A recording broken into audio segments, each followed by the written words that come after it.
Good morning. Am I audible? Yes. Thank you very much. Good morning to everyone. First, let me share my screen, my slides.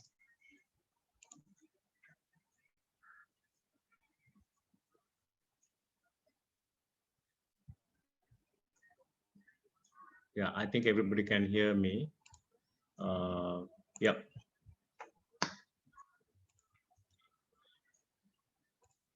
So, are my slides visible? Yes, sir. Yes. Thank you very much. Thank you very much. Yeah. So, indeed, I'm very grateful to the Faculty of Information Technology and Director of Center for Open Distance Learning, Mrs. Visaka Nanayakara, and the staff for inviting me for this important occasion of launch of Bachelor of Information Technology degree by Faculty of Information Technology. I have 20 minutes, but I have this poor habit of going exceeding the time. Kindly give me an alert at some point by the host. Thank you so much. I will go audio mode. In case if you have a problem with sounds, please raise your hand or just alert me. So then I'll go back to the audio mode. I thought as Mrs. Visaka Nanakar mentioned, I represent Computer Society of Sri Lanka. I'll just take 30 seconds to explain that we are the professional body established in 1976, and we are part of the global community of IT professional societies, IFIF, as well as CIAC, the regional organization. Importantly, Computer Society is mandated as a signatory to the Solar Code to accredit local computing degrees. I thought I start my presentation. There was no specific title given for my talk, but I was looking for a title, and I thought I start with my Facebook page just to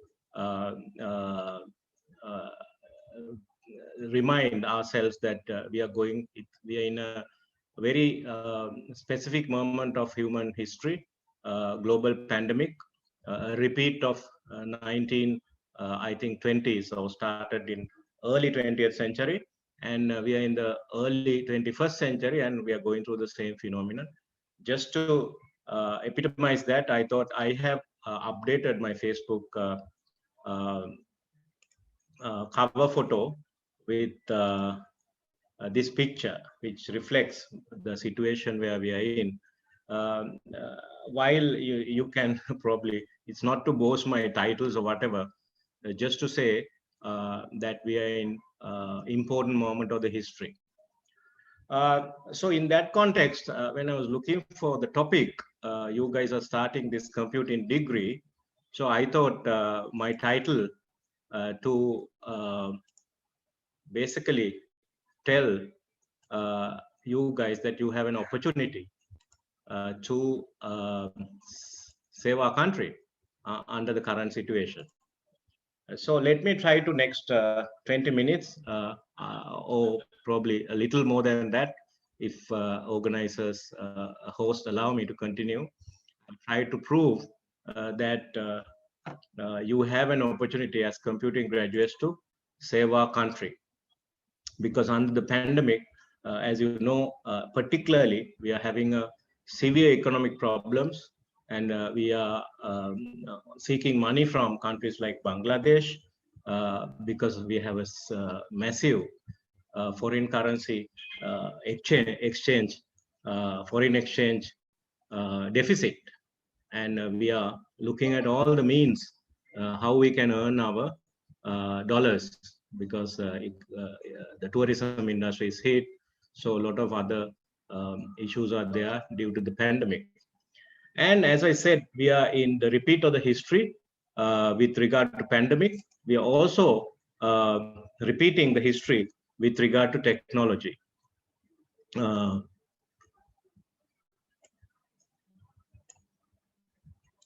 So we are in the eve or at the very early stages of fourth industrial revolution. I think that the buzzword is very common now. The first three industrial revolutions, the highlight is the first three industrial revolutions.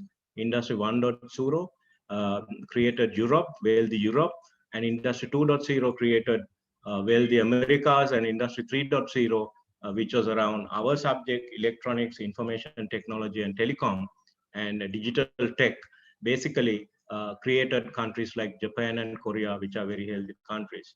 Now, Industry 4.0, which was started in early 21st century, like the Spanish flu in early 20th century, and repeat pandemic in another 100 years, the COVID-19 pandemic. So Industrial Revolution 1 started in early 19th century. Now, in the early 20th century, this has we are coming to the digital revolution. So it has happened roughly every 100 years. So what is so unique about it? It's going to create another set of wealthy countries in the world. So is Sri Lanka going to do that is a question mark. Whether we can do it is the question mark that we are going to answer today in this discussion. And the fourth industrial revolution, as you know, is about the new technologies that you guys are going to learn, deal with it, and research on. Internet of Things, uh, cloud computing. By the way, I happen to work for a cloud computing company. Some time back, I decided at that time Jeff Bezos was the richest man on earth. He runs a cloud company, so I also thought I might as well join a cloud company. And then, as you know, artificial intelligence is the biggest buzzword, and it's going to change the world in big time. And that's another fourth industrial revolution technology. 5G, 6G, 7G is on the way. So that all bring massive transformations. And drone technology is another frontier technology in the current industrial revolution, and also coupled with AI, autonomous. Those are some of the technologies, and also cryptocurrency and the blockchain technologies. And this is going to create a massive transformation. That transformation, I can quickly touch on how first industrial revolution from steam engine to internal combustion engine did a massive transformation. And then, as I said, electronics and telecommunications in the third industrial revolution create a massive transformation. So this is also going to combine with not only the electronics, the biological, digital, and physical, all going to converge. As you know, the medical world is heavily dependent on electronics and digital now, starting from ECG to now, the surgeries, you don't cut you do it from external devices. So it's going to be a massive transformation. And that is what the fourth industrial revolution is all about. And we are part of it. And you, as computing graduates, you are very much involved in this revolution. And also, around that, and also new social and economic paradigms are emerging. Now, this is Jack Ma. I don't think I need to put the name in the slide. So he says it's the most exciting times in the history. And it's a exponential problem solving time. And at the moment, it's about 1.8 to 2 billion internet users, but it will be 3 to 4 billion in next 5 years. And the massive transformation he's talking about is about 60,000 companies are controlling the world today. But in future, small guys, more and more small guys, 6 million SMEs will rule the world. As you know, the companies like Johnson and Johnson, Unilever, Nestle, all these guys are running the world. But I can show you increasingly in my future slides, their influence is becoming smaller, and small guys like us can be part of the global supply chains, and we can really threaten and disrupt these big companies. So that's one phenomenon. And there's more social capitalism coming through with the influence of China. So capitalism is really being challenged at the moment. So, sorry. So other guy is Chamat Palihpitia. I think I have messed up some slides. It's somewhere there. our own Sri Lankan, who is having a company called Social Capital, he's also talking about the problem solving. Now, Jack Ma talked about problem solving, and in Sri Lankan context, how can we apply the technologies for problem solving? I took one example. Now, in Sri Lanka, we have the only global #1 brand we have is Ceylon tea. As you know, Ceylon tea has a massive labor shortage. And when the labor shortage becomes a problem, the price goes up. Then we have a problem in the competitive pricing in the world. So can we use probably convert the tea pluckers who are like waiting in the sun and it considered as a blue collar job? Can we convert them to drone operators and use tea plucking using the drones? So these are some of the thinking that you all can think of with the fourth industrial revolution on problem solving. So then these generations or future generations of our uh, uh, upcountry youth who are currently working in Cargills and Kiels and all these places, right? So can we just keep them in the industry by using a digital solution to solve these problems? That's what Jack Ma is saying about massive problem solving. And also, we talked about autonomous. So can we use those before we using the cars and highways? Can we use these technologies in our farming and agriculture, which is more practical? And also, I think you guys might have to influence countries' policymakers. Before, are we doing a lot of highways are being built and spending a lot of money? Are they thinking about autonomous transportation when they are designing these roads, etc.? So that kind of contributions I think you can make as computing graduates and guys who are directly involved in the technology revolution. And this is Chamath. As I said, he's a Sri Lankan. He's a dollar billionaire and the age of, I think, less than 40.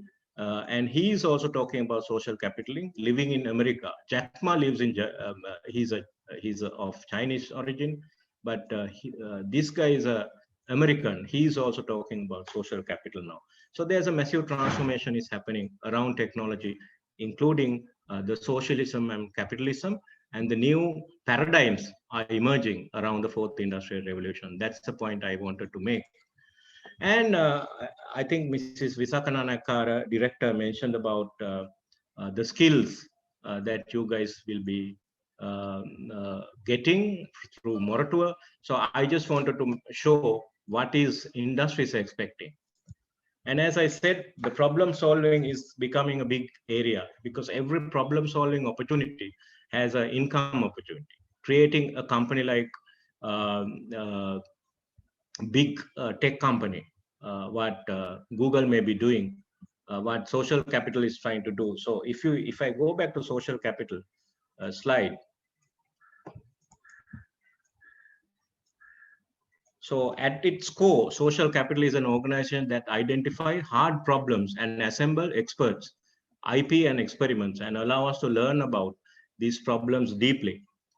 Once we have conviction about solution, then we will execute by building, buying, investing in whatever it takes to solve the problem we identify. So if you have a solution to solve the problems, and there are people to invest, like Chamath Social Capital. So one of the key ingredients that industry is looking for is your problem solving skills. Of course, for that you need sound fundamentals and you need analytical skills. And as Vishaka madam mentioned, communication is a key thing, and creativity, attitude, passion, and most importantly, as a professional association, what we are promoting and fostering is ethics and accountability.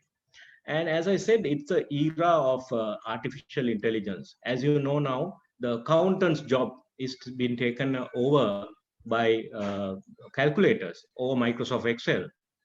So accountant's job is not anymore adding and subtracting and dividing and providing reports. It's all being taken care by the computers. But so similarly, AI is taking a lot of the jobs. As you know, IBM Watson beat the world chess champion. and all the lawyers, a lot of the jobs are going away to the machines now. So what machines still can't do is machines don't have creativity, machines don't have passion, machines don't have ability to think and make judgments. So the increasingly your role will be what machines can't do. So that is what you need to build with the sound fundamentals. So that's why the industry is looking for some of these skills with compared to your competitors, your other people who are looking for employment. So we will be increasingly looking at your problem solving skills, and also we'll judge your attitude and your passion and also creativity, which machines can't increasingly yet not yet do. I mean, in future, probably machines will figure these things also out. In the sense, people will figure these things out to make the machines capable of that. But still, we are not that stage. At least next 3 to 4 years. And the last bullet is the most important one. I just want to touch on that.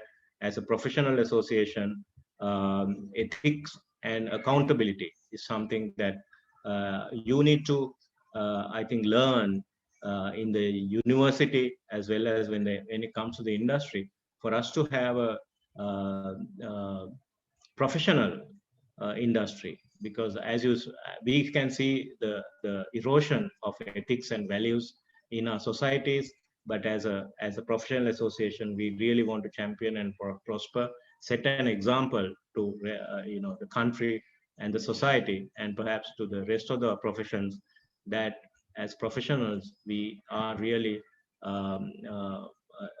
holding ourselves accountable as the in professionals, as well as we are very committed to the ethics. I'll take a few slides just to show what it is, and uh, just to differentiate ethics and law and morals, just for you all to, on the first day, I think if you keep this in mind and you continue to learn and search, and during your studies, during your course period, I think when you come out, I think you will know that ethics and accountability and the professionalism is very important as graduates. I think pictures talk more than the words. So because of the time, I'll try to show it with pictures. And as you know, it's selling Coca-Cola is not a problem, and drinking Coca-Cola is also not a problem. But we can, because these are very difficult to draw the line between ethics and legal aspects, and explain that in as theory. But I think this picture shows.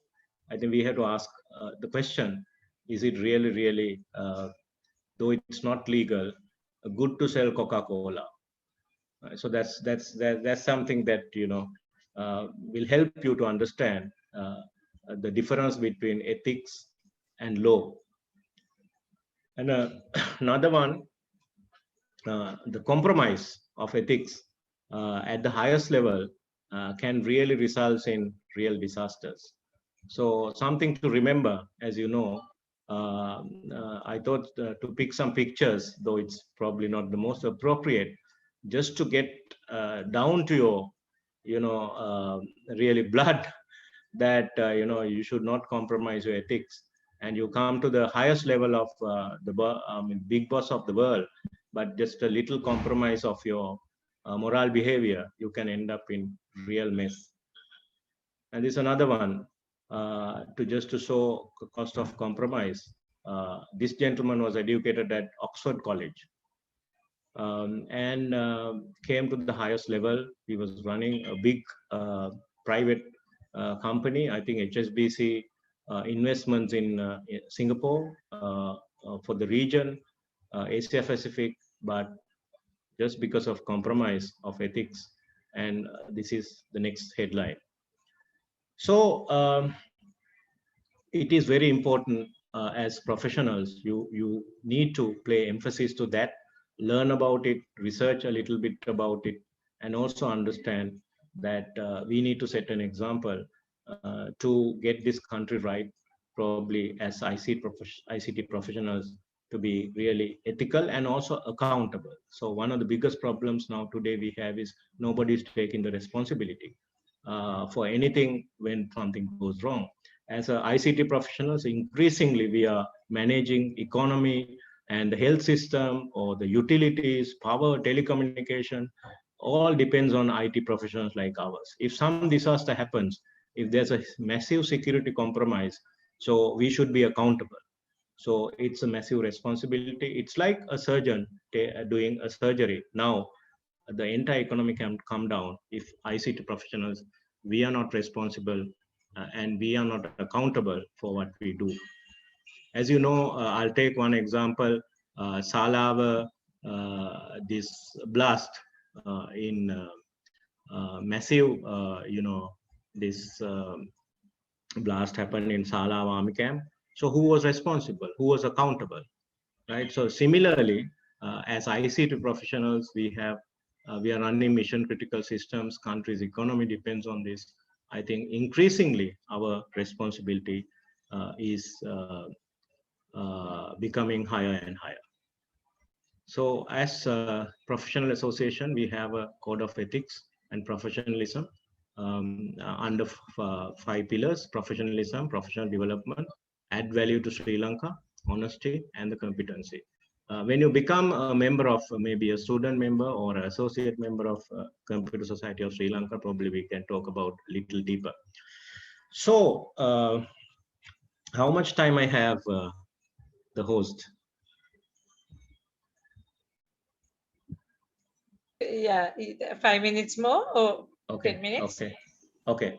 Yeah, certainly I'll finish in 10 minutes. I'll try to Damith, finish in 5 minutes. Can I just give me a second? Yeah. I think we need to tell the kids, Damith, if you can stop annotations while you're sharing. No, it's not actually mine. I don't know where it is coming because from. we have allowed, I didn't realize that we are taking a bunch of Montessori kids in.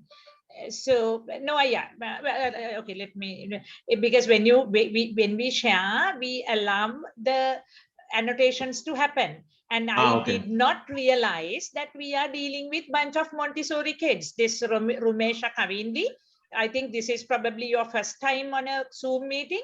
Don't do that. So you can see all the names are recorded with us when you do it. Nadisha, can we clear off that? I think if we can unshare it and reshare it, it will Damithaya, can you unshare it and reshare it? Yeah. Sure. I didn't realize that we have, I thought we got people who have passed A levels and passed O levels, right? So don't behave like kids. Thank you, Damithaya. Thank you. You can have 10 minutes, yeah. Okay. Yeah, I think it is as important. As a result, I get little extra time, but I'm trying to, this is also visible, is it? These participants, etc. Yeah. Okay, I'm trying to get rid of No, we don't see it on the screen. On the screen, okay. we nicely see it. Yeah. No problem. Thank you. Yeah. So I'll, so let me, sorry about that. Yeah, I think we were here. So this is what industry wants. I think we talked about this. And ethics and accountability, as I said, is of paramount importance when you come to the industry. So that's the industry wants. So, but still didn't talk about whether you can save the country or not. So this is what country wants. Country has a very clear objective set for 2025, $3 billion of export. As I said, we are having an exchange control problem, balance of payment problem, massive economic crisis we are in. And dollar, I think yesterday was 220 plus from 185 about 4 months ago. So we are trying to bridge that gap of tourism income, which is about $2 billion. And of course, 300,000 employment, etc. So this is what country wants. But can we do this? Is a problem. Can, as a ICT professional, you have a massive opportunity to contribute to this. But I think we'll get there, though it will take 3 years. We are at $1.2 billion now. So I think quite doable, but I believe this is not enough. To say that, I'm going to go through another phenomenon that we are going through. I think Visakha Madam also mentioned about datafication. Your footprints are going to be in the systems, including those, whatever the annotations that you're trying to do. So it's everything is being datafied now. When you do a workout, it's picked up by your Fitbit and goes somewhere in the cloud. And all your Facebook and LinkedIn, your friends or contacts, everything is somebody's keeping it, those information.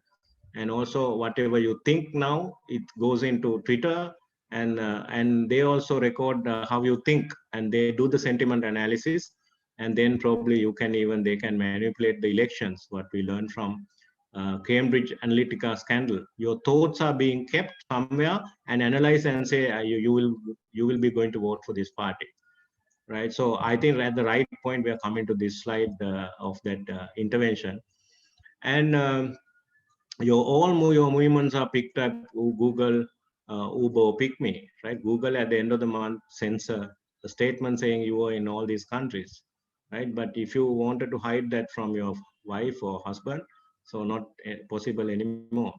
And all your health records are in the health information systems. So it's a massive explosion of data, and every day, close to about now, I think these numbers would have gone further up, maybe 100 million pictures, 500 million tweets, and 1 billion plus documents. With the IoT coming into play, by 2025, it is estimated 125 billion IoT devices. As you know, your fridge is going to be IoT device, your surveillance camera, everything is going to be a IoT device. I think your heart is going to be a IoT device very soon, with your Fitbit feeding into some health system and say your heart is beating too fast. So it's a data explosion.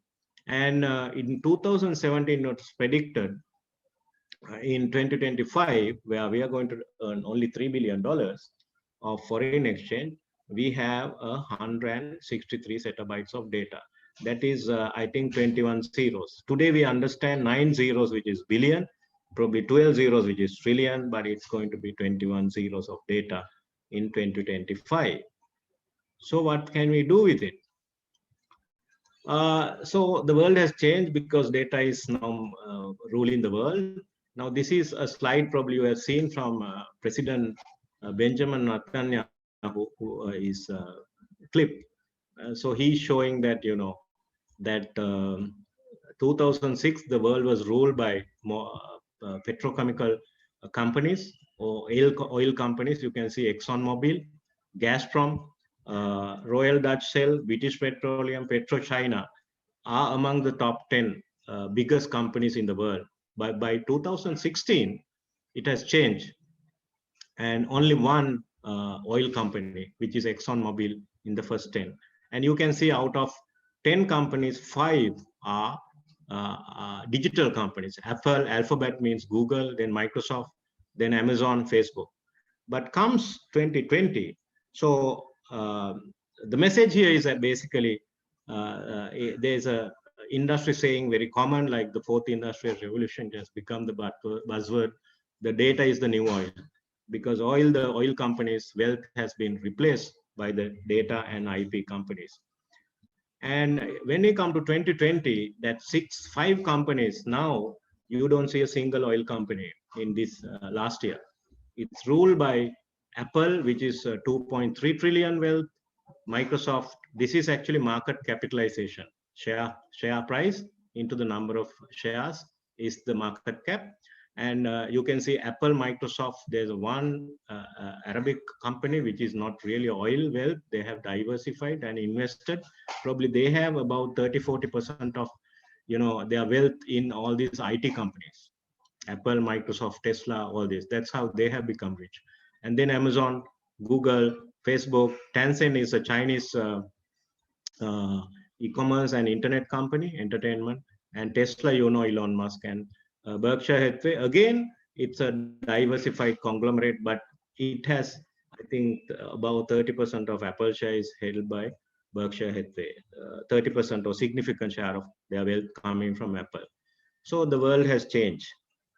What's the point? And this company started as because they didn't have money to pay their rent. They just gave created a small system and rented their rooms for outsider to come and sleep. And then that money they used to pay their rent. So now it's worth $38 billion. And this is called the digital disruption. Entire leisure industry has been disrupted, and they don't have a single hotel, but they earn most of the money from. And this guy at the age of 19 became a dollar billionaire, and he didn't invest any money. But the question is, can Sri Lanka do it?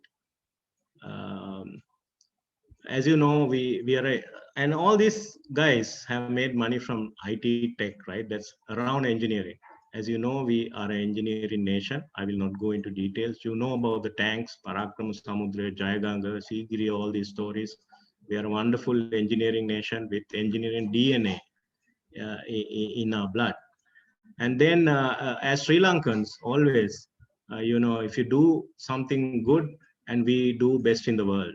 And Murali is the best ever bowler, and Sangakkar is the best ever test batsman after Don Bradman.